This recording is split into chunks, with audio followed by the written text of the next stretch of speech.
Lucas, you ready? Hey, welcome to 2015 football at Idaho State University. We mentioned a couple years ago that when we started this program, we thought it would be 1,000 days. It turned out to be about 1,500, give or take.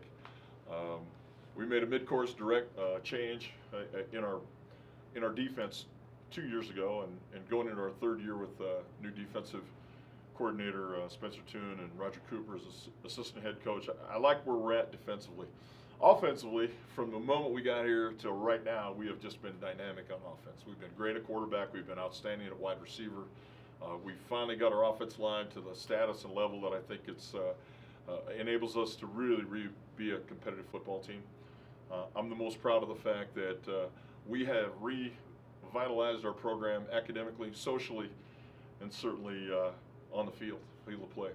It was great in 2014 to never have lost a home game. We hope that tradition continues for a very long time. But more importantly, the attitude of our organization, from President Velas down to the least qualified academic guy in our program, and all of us in between, are excited about what football now means at Idaho State. And to that end, we look at some changes that were made in the offseason and how they'll impact this year. Of course, the greatest loss would be with Don Bailey. Don and I have been together since 2001. He did an outstanding job of leading our offense, of making sure our offense was fun to watch, fun to be around, and certainly statistically and empirically proved that you play inside a dome stadium, you should be good on offense. The second greatest loss, of course, would be the great Justin Arias.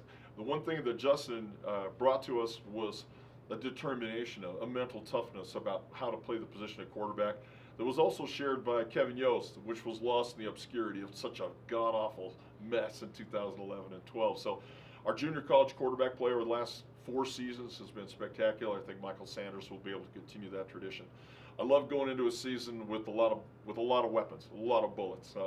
We're loaded, particularly on offensive front. We have 8 guys we consider to be frontline guys. We returned the best receiving core the school's ever had, led by, of course, one of the great tight ends in the nation, and Josh Cook. And on the outside, Madison Mangum, Brock Malcolm, and K.W. Williams are proven starters and proven performers.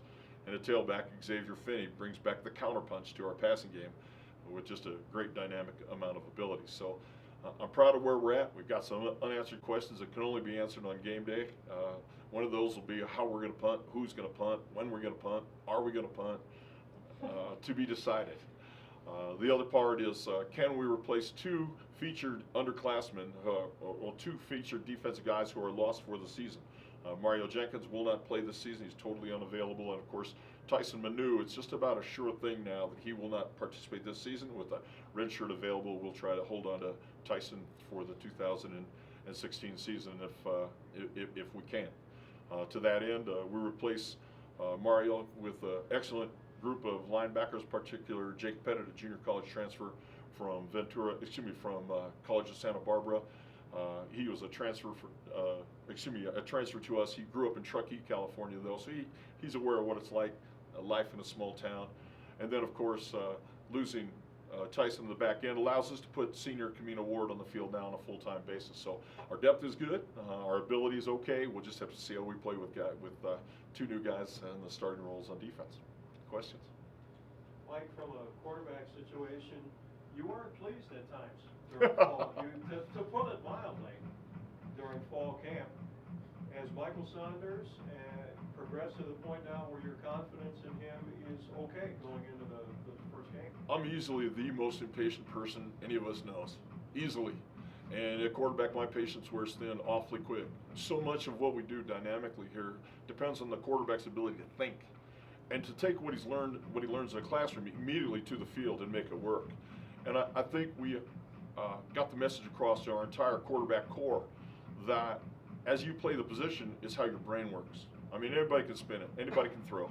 I mean, you go to a county fair, they time a baseball, or you can throw a football through a hoop and get a prize. Well, in college football, the prize isn't necessarily by throwing the ball through the hoop. It's being able to use your brain to throw the ball effectively to an open guy. The one thing we have really tried to strive towards here is a higher completion percentage. Not only a higher completion percentage, but the unseen part of the offense, which is run our offense flawlessly, run our pass, make the right decision, and get going to the next play.